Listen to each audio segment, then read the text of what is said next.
ಸ್ನೇಹಿತರೆ ನಮಸ್ತೆ, ನನ್ನ ಹೆಸರು ಪ್ರದೀಪ್ ಅಂತೇಳಿ. ನಾನು ಮತ್ತು ನಮ್ಮ ದೇವಪ್ರಸಾದ್ ಅವರು ನೆಟ್ಸ್ ಆಫ್ ಕಮ್ಯುನಿಕೇಷನಲ್ಲಿ ನಾವು ವರ್ಕ್ ಮಾಡ್ತಾ ಇದ್ದೀರಿ. ನಾವಿಲ್ಲಿ ಆದಿನಾರಾಯಣ ಹೊಸಳ್ಳಿಲಿ ನಮ್ಮ ಪ್ರಗತಿಪರ ರೈತರಾದಂಥ ಬಸವರಾಜ್ ಅವ್ರಿಗೆ ನಾನು ಪ್ರಾಡಕ್ಟ್ನ ಕೊಟ್ಟಿದ್ದೀರಿ. ಸ್ಟಿಮ್ ರಿಚ್ ಮತ್ತು ಬಯೋ99 ಈ ಒಂದು ಬೀನ್ಸ್ ಗಿಡಕ್ಕೆ ಡ್ರಂಚಿಂಗು ಮತ್ತು ಸ್ಪ್ರೇ ಎರಡೂ ಮಾಡಿದ್ದೀರಿ. ಇದು ಮಾಡಿರೋದ್ರಿಂದಾಗಿ ಯಾವ ಥರ ಫಲಿತಾಂಶ ಬಂದಿದೆ ಅಂತೇಳಿ ನಮ್ಮ ಪ್ರಗತಿಪರ ರೈತರಾದಂಥ ಬಸವರಾಜ್ ಅವ್ರನ್ನ ಕೇಳೋಣ. ಸರ್ ನಮಸ್ಕಾರ. ಸರ್, ಇದು ಪ್ರಾಡಕ್ಟ್ನ ನೀವು ಎಷ್ಟು ಸರಿ ಬಳಕೆ ಮಾಡಿದ್ದೀರಾ ಸರ್? ಅಂದರೆ ಡ್ರೆಂಚಿಂಗ್ಗೆ 2 ಸಾರಿ ಮಾಡಿದ್ದೀರಿ. ಏನೇನು ಬಳಕೆ ಮಾಡಿದ್ದೀರಾ ಸರ್? ಸ್ಟಿಮ್ ರಿಚ್ ಮಾತ್ರ. ಸ್ಟಿಮ್ ರಿಚ್ ಬಯೋ99. ಓಕೆ. ಮಾಮೂಲಿ ಸ್ಪ್ರೇಕೂ ಅದೇ. ಓಕೆ, 2 ಸರಿ ನೀವು ಡ್ರೆಂಚಿಂಗ್ ಮಾಡಿದ್ದೀರಾ. ಸ್ಪ್ರೇ ಎಷ್ಟು ಸರಿ ಮಾಡಿದ್ದೀರಾ? 2 ಕೋಟ್ ಮಾಡಿದ್ದೀರಿ. 2 ಕೋಟು ಮಾಡಿದ್ದೀರಾ. ಸೊ ಇದು ನಿಮಗೆ ಕಂಪ್ಲೀಟಾಗಿದ್ದು ಬಂದಿದೆ. ರಿಸಲ್ಟ್ ಚೆನ್ನಾಗಿ ಬಂದಿದೆ. ಯಾವ ಥರ ಇದೆ ಸರ್ ರಿಸಲ್ಟ್? ನಿಮ್ಗೆ ಏನು ಅನಿಸುತ್ತೆ ಸರ್? ಚೆನ್ನಾಗಿ ಬಂದೈತೆ. ಚೆನ್ನಾಗಿ ಬಂದಿದೆ.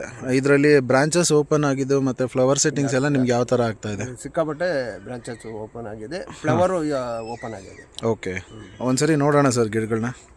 ಸ್ನೇಹಿತರೆ ನೋಡಿ, ನೀವು ನೋಡ್ಬೋದು 2 ಸಾರಿ ನಾವು ಸ್ಟಿಮ್ ರಿಚ್ಚು ಮತ್ತು ಬಯೋ99ನ ನಾವು ಡ್ರಂಚಿಂಗ್ ಕೊಟ್ಟು ಸ್ಪ್ರೇ ಮಾಡಿರೋಂಥದ್ದು. ನೋಡಿ ಇಲ್ಲಿ ಯಾವ ಥರ ಬಂದಿದೆ ಅಂತ ನೀವೇ ನೋಡ್ಬೋದು.